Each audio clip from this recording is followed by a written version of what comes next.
Olango, San Diego, California. Tyrene King, Columbus, Ohio. I say their names.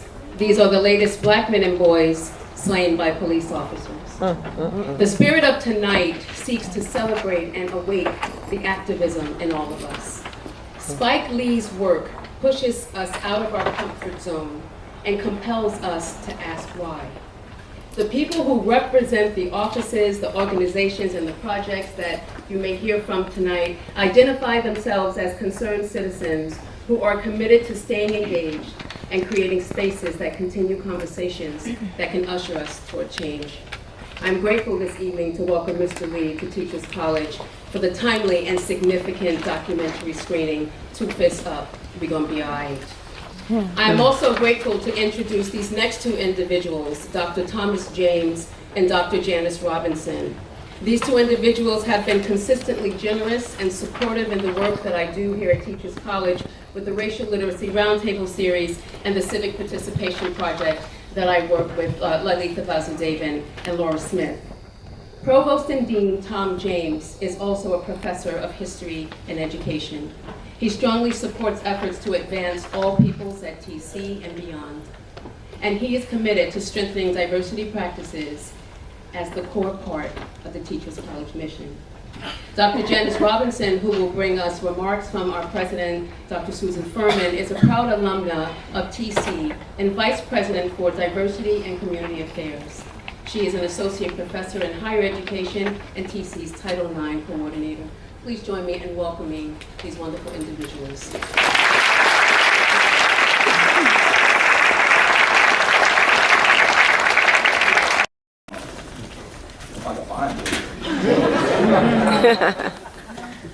Right.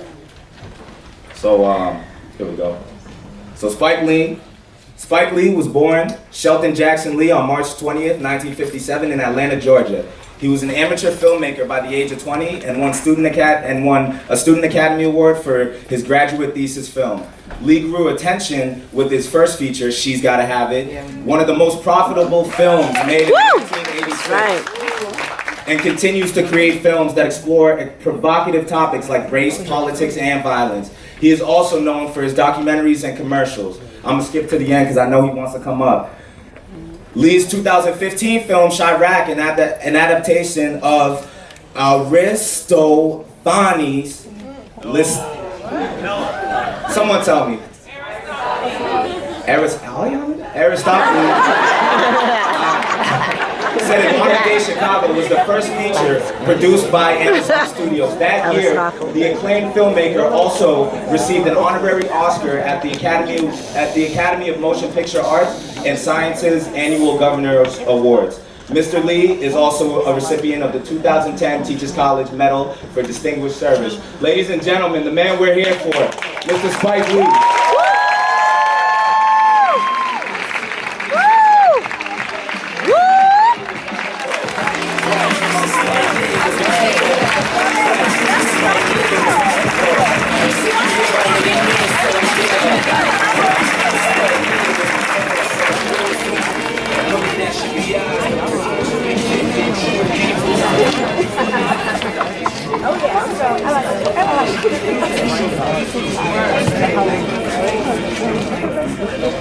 And also, if you can look to the screen, to your right, you'll see the hashtag TC2FistsUp. We're gonna have a live Twitter feed going right now. If you have questions that you would like answered, please tweet and have that as the hashtag, and we'll do our best to get to your question.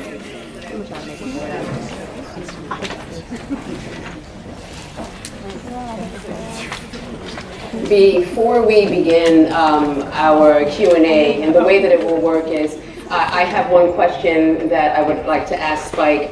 Pat has one question he would like to ask Spike, and then we would like to hear his answers to those questions, but also just to hear from him, whatever he would like to reflect on. We hope to have some time to take a few questions from the audience. But before we begin, I would like to invite Brennan DeVos to the podium so that we can commemorate a special life, someone who was dear to Mr. Lee, and for those of us who have watched his movies over the years, dear to us as well. So Brennan. Yeah. Remember I said he was going to dress like me. Good evening, everyone. Thank you, Dr. Susan Reeves, Patrick. I'm so proud of you. All of this. After watching that documentary, I have full emotions. Again, thank you, Black women, man. For everything.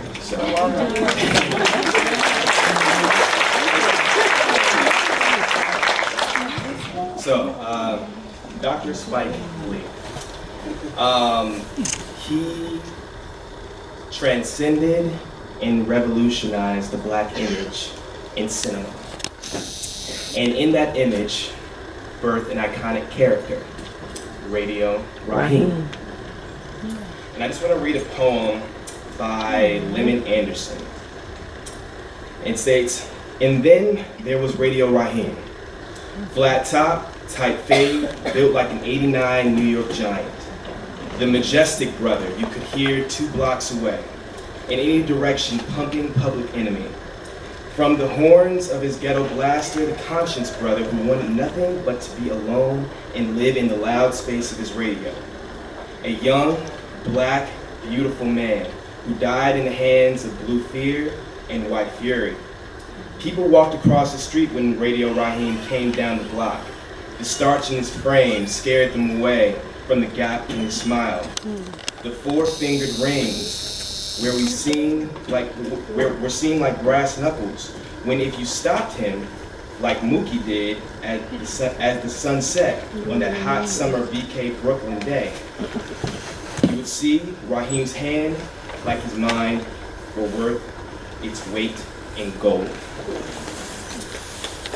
The master actor who played Radio Raheem, Bill Nunn, passed away recently at the age of 62.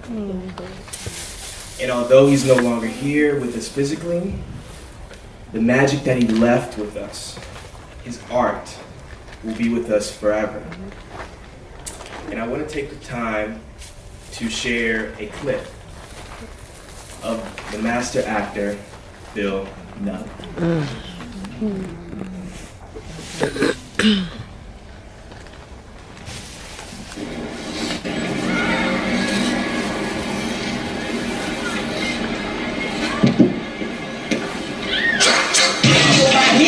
That's right.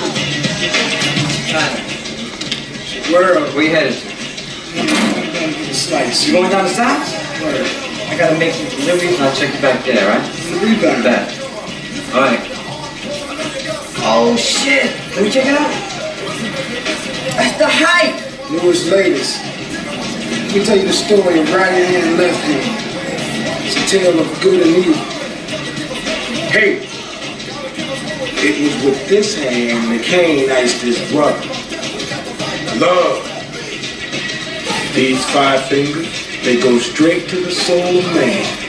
The right hand, the hand of love.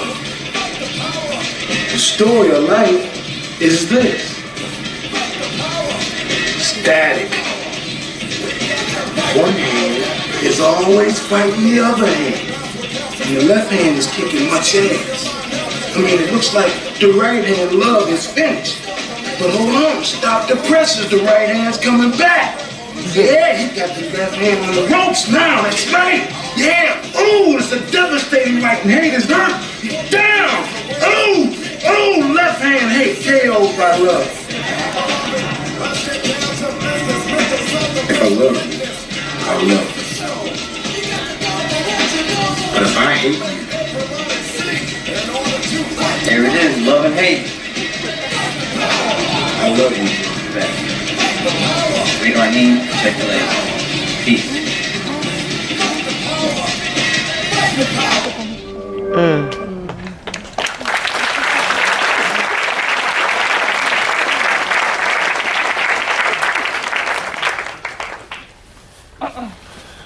And we will forever love Bill Nunn.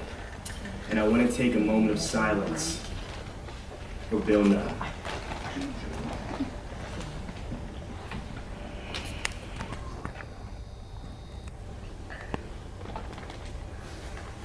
Thank you.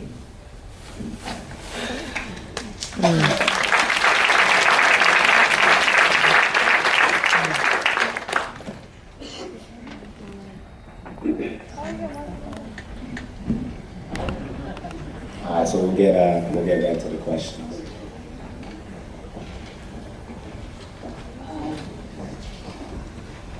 I think I need a mic. Oh, I have the mic. I got the mic. Yeah. Spike, my heart is just really full of so much appreciation.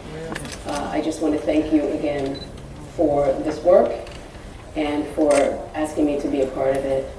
I have so many questions in my head, but the one that I'd like to ask you is your work, and I'm going to speak personally, but I know for many, has always mattered.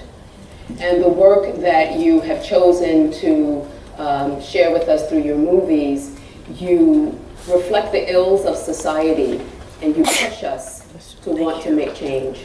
I would just love to know your thought process. What was the catalytic moment? What was the moment that pushed you to know that you had to make this film, Two Fists Up? Well, I love sports, and that I wanted to find out what happened, what really happened at the zoo. So I had to just go there and find out, and got to ask the right people, and they point in the right direction. So I really want to get to the truth about what happened, how it started. And as they said, many people said in the piece, it made those students from the black students from the zoo, half from Chicago, half from St. Louis. St. Louis is Ferguson, so they were part of the uprising in Ferguson, and what they got there, they took back to campus. And Mizzou has a long, long history of being a very racist school. I mean, you can find it everywhere, but there's different degrees. And in Mizzou, they're just blatant. So that was just want to find out what happened. Thank you. I also have a question, and I'm actually, I love your wardrobe choice tonight, because one of the questions that I have is regarding, everything that's going on with Colin Kaepernick's protest during the national anthem, as well as, other sports athletes have taken a stand. LeBron James recently, Michael Jordan has taken a stand. I wanted to ask you, a lot of the critics are telling us that, these athletes are here to play and not take a stand on these social issues. So what would you say to somebody who believes there should be a distance a separation between sports and state? I think that history has shown that's not the case. We had photographs in this piece of John Carlos and Tommy Smith raising the black gloved fist in the 1968 Olympics in Mexico City. Jackie Robinson, and we go on and on and on. Then known as Lou Alcindor, he chose not to play in the 68 Olympics. So there's many, many people throughout history who have, Arthur Ashe, Billie Jean King, people who stood up and for their beliefs. The thing about football is that football, the professional sports, is one of those sports where your contract is not guaranteed. So, yet you see every Sunday more brothers doing it, because they're like, you know what, I'm not gonna get cut. And also, as I spoke to Colin Kaepernick, and he understands that not everybody is in the place he is, and they got family, they got to eat. And so he understands. So he's never asked for everybody to do it. He said, "I'm doing this," and he understood that if a guy is a backup, very low on the depth chart, they can cut your ass. Football, there's no guaranteed contract. You have to get out in the street. I think that it's not going backwards. Every Sunday, more athletes stepping forward. And Monday was the opening of the NBA team's training camps. And so a lot of people are looking to see what the players do, because of all African American athletes, basketball are the most, who they are. And they have guaranteed contracts. So we're going to see what they're going to do in the very interesting scenario.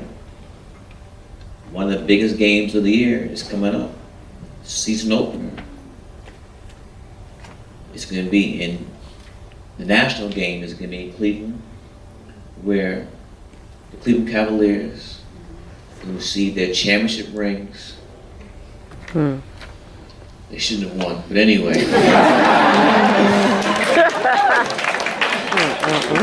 First, man, I was hurt. I'm still hurt. That's the first time in NBA history finals that a team down 3-1 came back to win.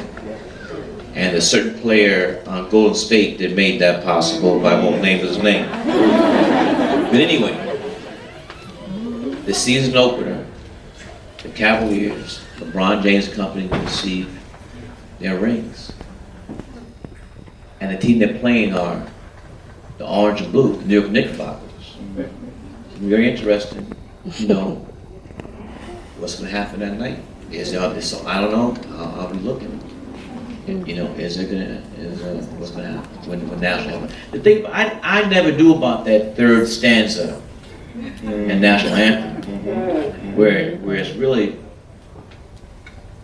celebrating the murder of slaves, slaves who had, you might say, defected to the British in the War of 1812.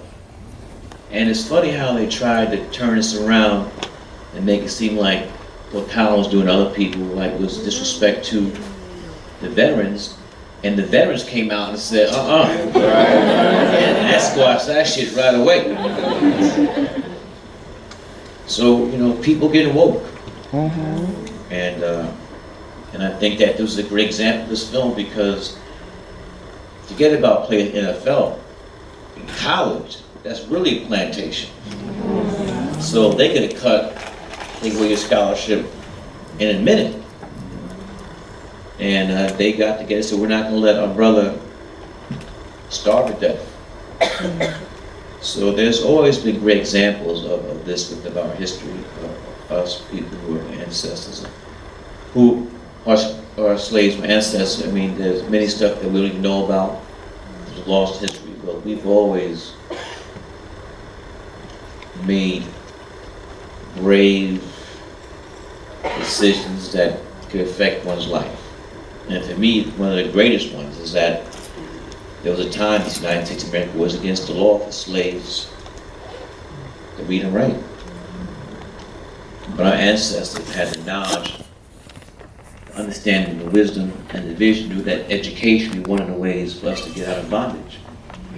And so our ancestors risked their life because if Mazza caught you reading or writing, three things could happen. You could be whipped,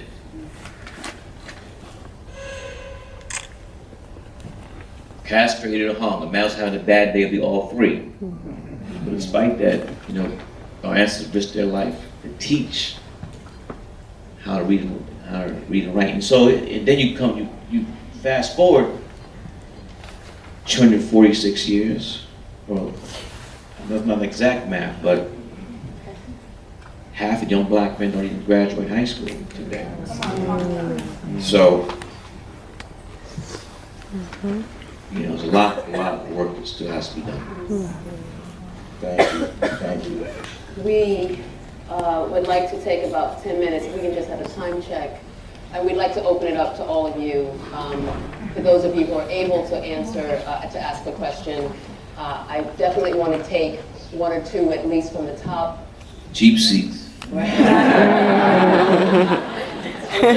was there. The last row of Madison Square Garden. Blue seats. Student Government Card. SGA, Student Government Association. Two from the top and two from the bottom. One over here. And Maurice. And is there another one upstairs? Joe Scotty. Okay, so we have two up there. Let's start with you, Maurice. Is there a microphone upstairs, please? Oh, we got one down here. Now you gotta talk loud. Come on. Please. So during the film, we discussed the importance of having our presence as Black scholars respected and occupied. Whoa. I think we need a mic. You got to slow down and speak louder. He's coming with the mic right now. You want to start with somebody down here first? Yeah, that's a great idea. I have a Maurice, question. don't lose your train of thought. So let's have one down here with the microphone. Right here? There's one. Right here? Where's the person upstairs? Right here? Over here. Someone has the mic in your hand. Do you have the mic in Oh, your hand? man. Go ahead and speak. All right, go ahead. Okay. Right here? Where? Me? Oh. During the film, we I was gonna discussed get the up. importance of having our presence as Black scholars respected in often hostile spaces. We discussed how Black bodies generate millions of dollars for hostile systems in what's described as a new plantation. With all of these issues in front of us, I would like to know your thoughts as a Morehouse man on the role of America's 107 Black colleges in this fight for safe spaces and educational equity. Well, I'm a graduate of Morehouse, illustrious class of 1979. My father went to Morehouse, my grandfather went to Morehouse, my mother and grandmother went to Spelman. Spellhouse, where you at? Stand up, Spelman. Where you at, Spelman? There you go. There's a house in here? Where's the house? That's right. Whoop! Here's the thing. And this is 100. Is that there's still a definite need for historic Black colleges. That's right. But there's only a certain amount of young Black men who have a certain score in SAT. And these young Black men, many come from very poor backgrounds, probably a lot of them first of their families to go to college. And so when a Morehouse, a Howard, a Hampton, Tuskegee cannot get a full 4-year ride, they get snapped up by Harvard, Columbia, Stanford. I mean, and you can't blame them. They don't have, they just can't afford to go to one. And so, the president of the college, John Wilson, we used him in my same class, also Homeland Security, Jay Johnson, we were all in the same class, 79, and Martin Luther King III. And so we just have to build a financial status, so we'll have the money to cultivate these minds on a Black campus, because I just think that there's something being on a campus where your teachers look like you, your administration, faculty, and they have a definite stake in your development. Not only as a student, but as a human being. There's a teacher, and when I went to Morehouse, I was a mass communications major. And so I was able to take my major at Clark College. There was someone here from Clark. Where are you at? Stand up. Let's see you go there. And there's a teacher there who's still there today. His name is Professor Herb Eichelberger. You know, Dr. Ike? He was the one that encouraged me to be a filmmaker. He had the key to the film lab, and he would stay 2 or 3 times a week, an extra 3 or 4 hours so I could edit my film. And he wasn't getting paid overtime either. But he saw something in me, and it encouraged me and pushed me. And I don't think that'll happen anywhere else. So there are many, everybody's example, I think, example of, you know, a teacher, you know, that went the extra mile. That's what great teachers do. So, I mean, I'm always going to be a Morehouse man, and we just got to work hard to get the financial stability to these institutions, because a lot of these schools, especially at the Black state schools, they're trying to merge them with the others. You know?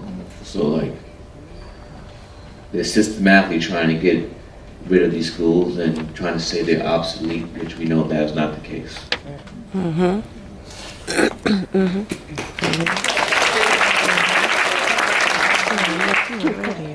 Where's the mic on the lower level? Right here. Yes. Hi, I'm Juana. I'm from the Revolution Club. We come to a lot of your screenings, as you can remember us. First of all, I really wanna, tell you that I appreciate so much this film, because it doesn't just, exposes the ugly history of this country, as a lot of the activists that were involved in that were bringing up, the ugly history that we have to confront, the slavery, Jim Crow, the new Jim Crow. But it actually shows how the possibility for change doesn't sit in the current conditions, in the actual conditions of society at any given point, and that very few individuals, so very few people can actually make a big change and can shake up a whole, the whole way that people are thinking in a whole country or in the world, right? So first than anything, I want to appreciate this film a lot, and thank you so much for having done it. And then my question is focus on, you have worked during a lot of years working on these social issues and then bringing up and then exposing a lot of things. And I wonder, up to this point, you have come to a conclusion or an understanding of what needs to be done to actually transform from the very basics the situation and the multiple issues that are Black people facing, immigrants facing, the issues that this country has in their various foundation. And with that, I just want to resonate a lot with the woman that said that we actually need to dismantle America, because racism and white supremacy is... There goes your answer right there. And I just want to add one more thing that, as a revolutionary that I am, I came to the understanding that actually, all of these courageous movements and very courageous uprisings and disruptions, they need, they're very valuable, and they transform and shape the understanding of things in the world. But also it needs to become, it needs to transform into revolutionary understanding on how the world works and how can it actually change. And by that I just want to say, anyone who wants to talk to me, we have a plan, we have a strategy, we have to get into it.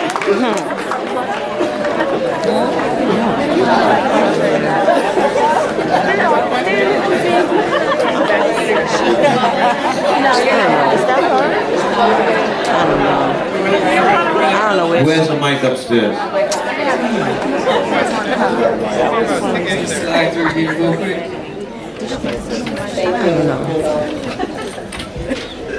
Right here. Here. Raise your hand, Joe Scotty. That was her. I'm an educator right now, and I teach at an all-boys school with 94% Black students. And I'm just torn between following the curriculum and just doing my job as a teacher and not knowing my role when my second graders have no idea about what's happening. So I'm just wondering, what are your thoughts on what the role as a teacher should be in exposing children to, basically to what is happening. What grade do you teach? Second grade, and I taught kindergarten last year, and I asked them, do you know what's happening? And they said, oh, the trash cans are burning in the street. And I asked them, do you know what's happening with people who are dying? And they said, army men. So they had no idea. Where do you teach at? Borough? In Bed-Stuy. Do or die? With this population of all Black boy students, I just thought it was shocking to me that they didn't know what was happening. They're babies. So I'm just wondering, as a teacher, what should be my role? First goal, they gotta teach them how to read.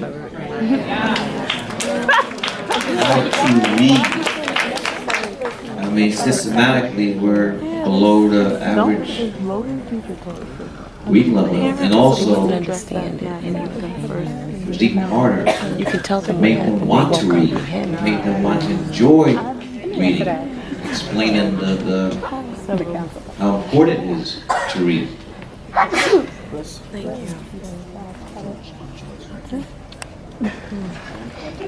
you. I'll keep doing it.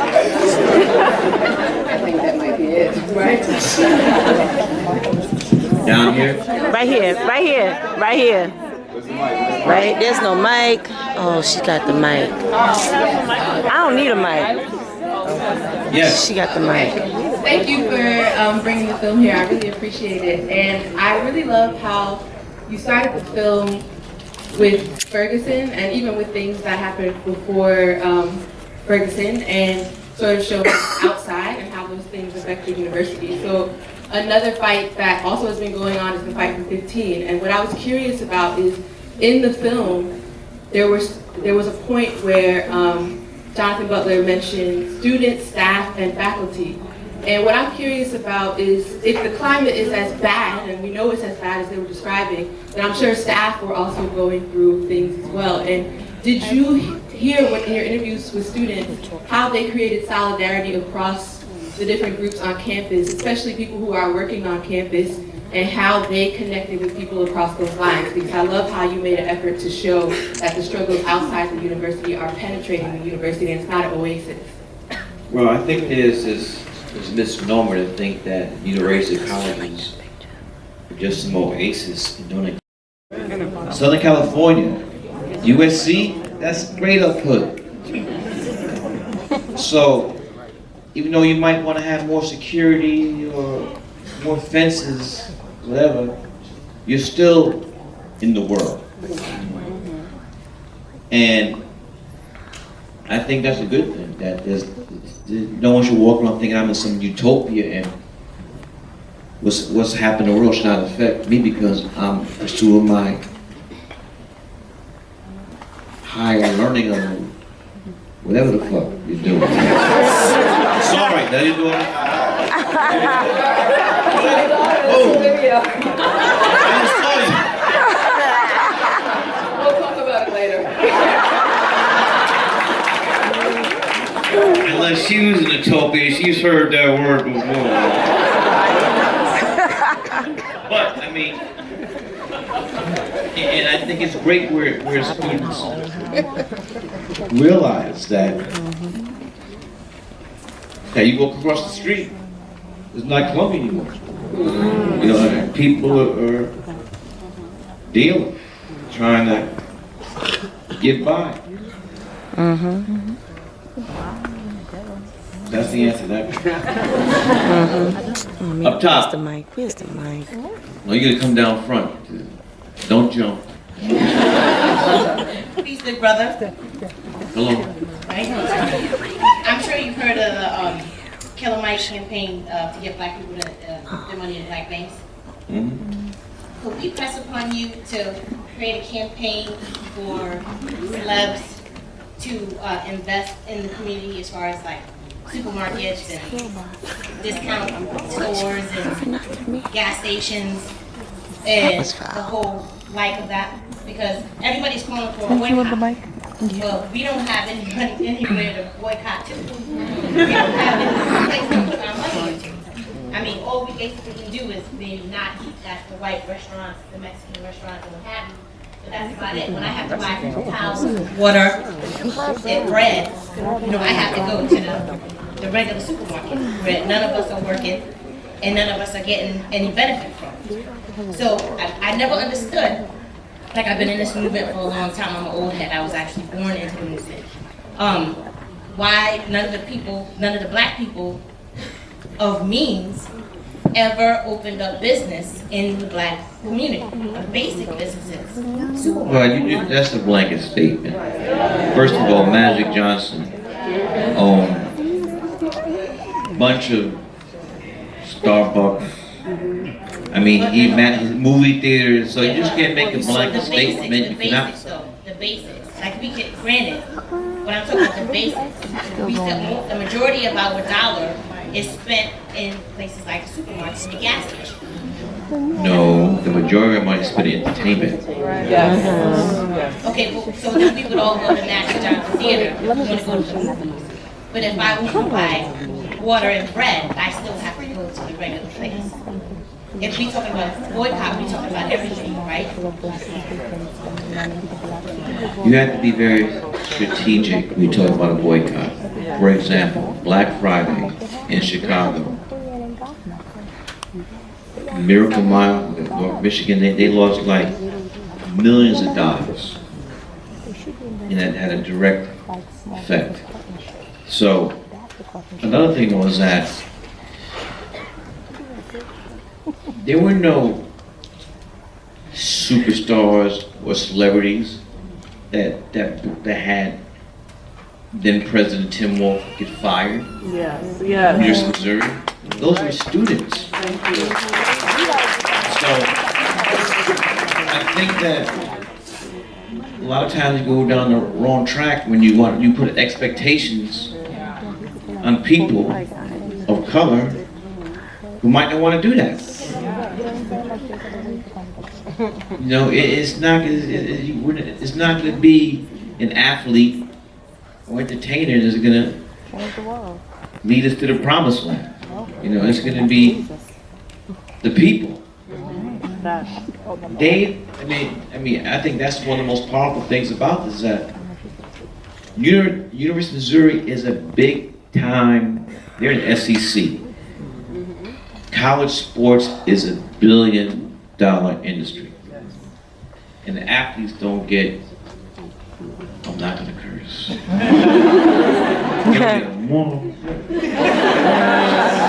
So to have young, intelligent, led by black women who get together, have everything to lose, put all the line, and they get this guy fired. That's strategic. They had 3 or 4 more games left. So that game they're going to forfeit against Brigham Young was going to be the first one. So I don't care what the president said. I don't care how many billions they got. No one wants to write $1 million check. And there's like 3 or 4 games left. And another thing, though, they were scared. The longer this got on, who knows if this can't happen in some other schools. So they had, you know, it wasn't just Missouri. I bet they were getting calls from other schools like, yo, especially NC2A who were pimps. You gotta squash us right now. You know, we got an uprising over here. So I just think we have to be strategic and not just say this athlete, this entertainer is going to be the one that's going to lead us. Just because you can sing, dunk, run, doesn't necessarily mean that you have the capabilities Talk about it. or the knowledge or the training to do something else. That's not your skill set. One more question, and then we'd like to ask Ms. Toledo to close the remarks, and then we have a special. Who did she give the remote to? Yes. Oh man. No,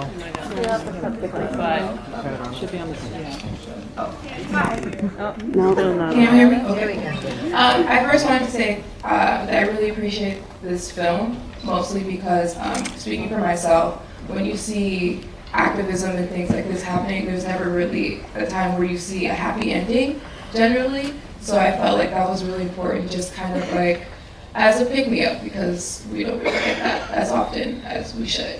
But my question is, what do you think as a person of color, what can we do to kind of avoid desensitization of what's happening right now currently? Good question. What do we do to avoid what? Desensitization to what's happening now, to the shootings and. Oh, because it's too much and it's like another one Yes. lose count? There's a lot of people I know just off of social media that when something like this happens, they kind of just, it's not necessarily that they don't feel like what's happening is important, but they just can't feel anymore. Well, number one, I understand that because it's human nature to be, and you something keeps throwing at you, you become desensitized. But the way to combat that is think about that was your mother, that was your brother, that was your father, that was your cousin, that was your aunt who was shot down the street like a dog. Think about the families that are grieving. They're not desensitized. They gotta bury their loved ones. They have to live the rest of their lives knowing that their loved one's life was snuffed out. So you have to put yourself in their shoes. You have to be unselfish and think about not you, but the families who are gonna go in their own graves with a great, great big hole in their heart because one of their loved ones is not here anymore. And then knowing that in one case, one cop who strangled, there's more than one, but strangled Eric Gardner, he received what, $100,000 overtime at a desk job. I also like to say, if you say about the visionary, I did not make that up. Do the Right Thing came out in 1988. No, 89. The NYPD Choke of Ray Rahim was based on Michael Stewart, who was a graffiti artist, who was spray painting at Union Square, like small as me. Bunch of cops jumped on him and choked him to death. So I didn't make that up. It was based upon what happened. But still, it was a shock to see almost the same exact thing in the film happened to Eric Gardner. In fact, when it came out, I put something up on my social media where we cut back and forth between the film and then the real life strangulation of Eric Gardner. That was the summation right there. Before Jolene comes, Pat, I just want to offer if you'd like to say any last words or comments, and Spike, we would just love for you to leave a lasting message to us. As you know, there are clinicians in the audience, there are teachers in training. There are do the right thing. Teachers. That's right. That's it. That's it. Set that up. That's that it. was a big, fat, juicy That's one. it. Woo! Gary Sanchez. That's right. It's out of here. Out of here.